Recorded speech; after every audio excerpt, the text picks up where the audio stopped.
Doutora, a senhora faz parte da Comissão de Enfrentamento à Violência contra a Mulher da OAB de Minas Gerais. Como é que a senhora avalia essa proposta, esse projeto colocado em prática pelo governo federal? Isso é um grande avanço na lei para a gente.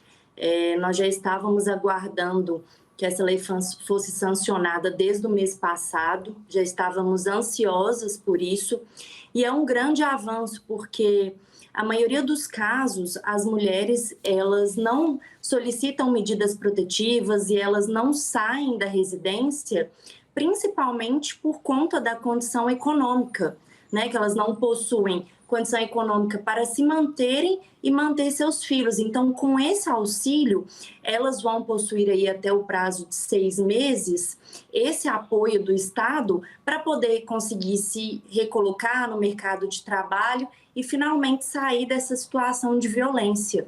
Doutora, a senhora acredita que muitas não denunciam porque não têm condições de sair de casa? Sim.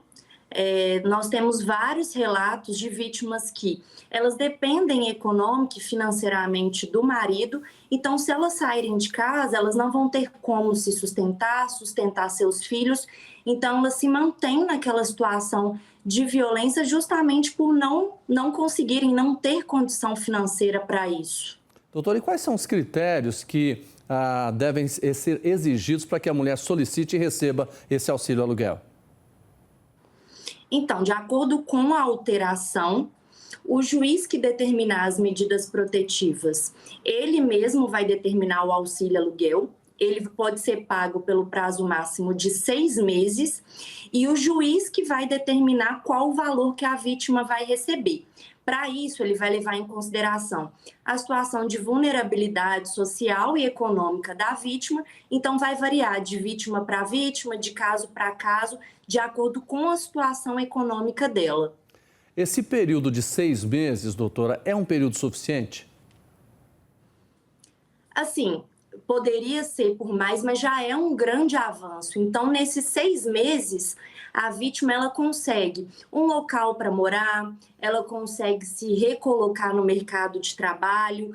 Então, já é um grande avanço, é um período suficiente para que ela, pelo menos, tenha coragem de sair de casa, de solicitar a medida e se ver amparada pelo Estado. Então, eu acredito que sim, é um período suficiente. Agora, o que é importante também, né, doutora, é o valor desse auxílio aluguel.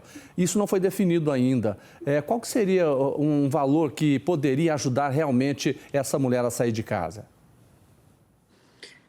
Como eu disse anteriormente, não foi determinado por lei ainda, vai ficar a critério do juiz estabelecer. Ele pode estabelecer desde um salário mínimo até mais, isso depende da condição. Se a vítima ela tiver uma condição de vulnerabilidade muito baixa, ele pode estabelecer até mais do que um salário mínimo, ele tem que levar, o critério ele é muito específico de vítima para vítima.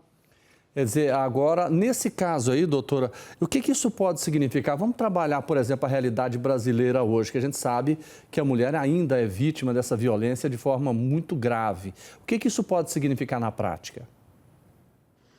Isso é um grande avanço, porque assim, as vítimas recebendo esse valor, recebendo esse auxílio, elas vão ter mais coragem de denunciar, elas vão ter mais coragem de solicitar as medidas protetivas. Então, isso significa para a gente que cada vez mais as vítimas denunciem e saiam dessa situação de violência, entendeu? Então, assim, é um grande avanço, a gente está bem feliz com essa alteração legislativa e que isso seja cada vez mais aplicado.